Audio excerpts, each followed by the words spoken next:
Thank you so much. This is the part of the show that always makes me think of that scene in the film version of Lord of the Flies. Does anyone know what the scene I'm talking about? Yeah. You know, on the beach with Piggy. She always says that. It's like a sweet song, and then she brings up child murder. I already talked about this. Parents worry about things so much. You become a worrier, and now you associate all these I was always beautiful images. I was always a worrier. I got very worried reading the newspaper when I was in elementary school, and I really think that was the beginning, actually, of my worrying. At first, everyone was like, "Isn't she cute? Is she reading the newspaper?" And, you know, my mom or dad or someone would say, "Yeah, she really likes it." Yeah, it started sort of with the sports section, and then it sort of moved into entertainment, and then I was like, obituary. And then I just started reading the whole thing, front to back. And it was during the time where, like Jeffrey Dahmer was a big thing. And so, you can imagine, that was hard to process for me in elementary school. And then I got really excited. I started to read anything I could get my hands on that adults were reading, because I was just like, well, they've clearly hidden a lot from me, so I'd like to know what it is that they're reading. So I read a lot of Good Housekeeping at my grandma's, which had a lot of stories about cancer in it. And yeah, I don't know, it messed me up. I never really recovered, but I just started to have this really like weary look to me, you know? Just like carrying all of this knowledge around, this adult knowledge. Anyways, I've been thinking about Lord of the Flies a lot just because I do have a child, as we've talked about a few times, and there's always so much worry about like when are they going to be introduced to things, and clearly that was not an issue in our family back in the 1980s, because very early on we started having sleepover birthdays, and I just remember no adults present, and it was like movies like Lord of the Flies and Pet Sematary.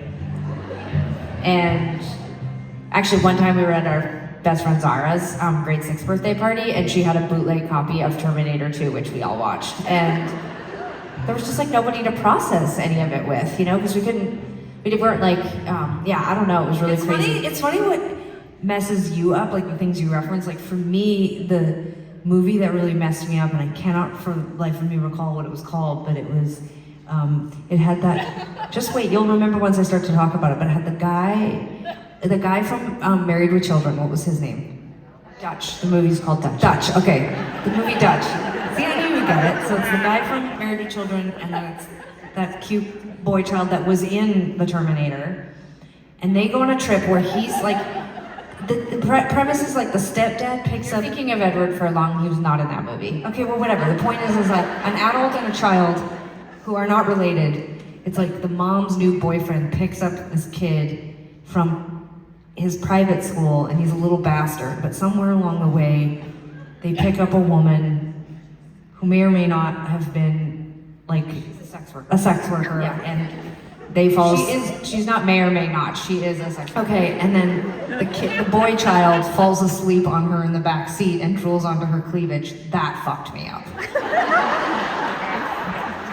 For like a bunch of reasons. Like, why was my dad showing us this movie? I knew that the dad person was from Married with Children, which was a show about sex. So again, why was our dad showing us this? And then the boy child having the crush on the girl and the cleavage, obviously that brought up a bunch of stuff, like queer stuff. And then, it's like bring on the murder and the Terminators and the future and Armageddon. That's fine, just don't have that scene. It still ricochets around inside of my head a little bit, but anyway, okay, let's get back on track.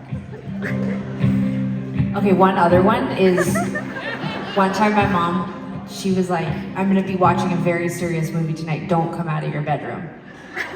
And so then would you this is what I mean, I could not be a parent. This is what I'm talking about, is that like, we're up here processing like our trauma, and well, it's not that. Like, how do they know the difference? I know, but this is what I'm saying. I'm not cut out to be a parent. I can barely be a dog parent. I have 2 therapists, and it's just because of a dog. Like, I can't.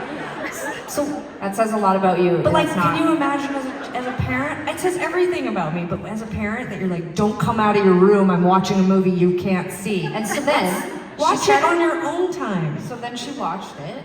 It was her time, Tegan. We were in bed. It was her time. That's literally the time. Why'd she have to tell us? Anyway, go ahead. I don't know, because she was like, don't come out, because you might see something. Well, what's a kid gonna do if you're like, don't come out? I tell you what I did. That's what I'm telling you. So what I did was, I waited until she was quite a ways into the movie, and then I army crawled along the hallway, and I laid right next to the couch, and it was Silence of the Lambs, and why was she crazy? And it was specifically, like, I finally got my way up there, right as Jodie Foster is in when they find the moth. I'll never forget it. Have a great day in school. She watched it on a weeknight? She was watching it on a weeknight? Oh, I don't know if it was a weeknight, but it just, yeah. I'm not worried about fucking up my kid. That's what the money is for when I die, you know? It's like, sorry. Good luck. And I guess because he's the heir to the throne, I'll also be like, sorry. Well, clearly, because you talk about him publicly, you'll also have some apologies to make, so here we go. He'll understand. I'll be like, when you don't, you never stop talking about how sore your back is, like from having to pick him up. Like, it's such an adjustment. And when do you have to pick up 30 pounds and move it around like 200 times a day? Like, I understand that. I really empathize with you. I don't think it's like you saying that he like should never grow. I'm saying that when I go and hang out with a child, I'm like, oh my God, we have to worry about diapers and food and a stroller. And how do you put a car seat in? I can't deal with that stuff. I don't even have a learner's license. Like, I can't drive. I've never even had a cavity. How can I teach another human being to brush their teeth? I'm incapable. It's very easy to get. It's not that hard. People have been doing it. Well, I guess I'll have a kid then. You could do it. You'd be fine. What's happening up here? You're about to have a child? That's lovely. I thought you were offering their child, and I was like, no, that's horrible parenting. That's traumatizing. Your kid will definitely see that. You're about to have a child? Congratulations. This is your first child? You scared? Are you like, oh man, what did I do? That's fine, you'll be fine. You'll just jump right in. I mean, look at us. Look at all the shitty things our parents did. Watch. By the way, it's not shitty to watch movies and your children. I know, I'm just kidding. I'm sorry. I'm sorry. It's fun. Actually, what I was gonna say is it builds resilience. We were resilient, you know? We had to see that scene. Let's wrap it back up. We saw the piggy scene on the beach in Lord of the Flies and we were fine. We didn't go out and we didn't, you know, we were resilient. We learned that the world was mean and you know, that was just the way that it was. You're gonna be fine. You're gonna do great. You're gonna do great. Good luck. Everything's gonna be great. Don't listen to Tegan. It's not a tiring time at the amusement park. It's you're belaboring that without actually giving me an opportunity to have context, and that's okay. That's a good joke, but it's such a beautiful experience, and you'll be a great parent no matter how many fuck ups you make. You will. You'll do great. You're gonna be a great parent, and they're gonna love you. This is the crazy part. And as we all know, if you've done therapy, even if you haven't done therapy, someone's probably screamed this at you in a fight.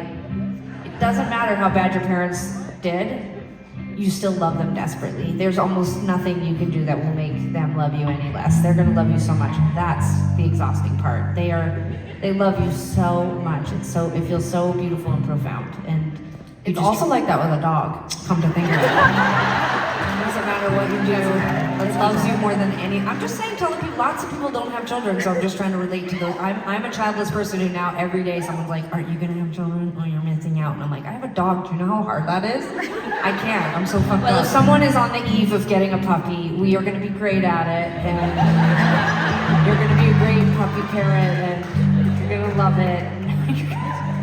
Even if it eats Band-Aids or has to constantly go to the vet, you're gonna be great.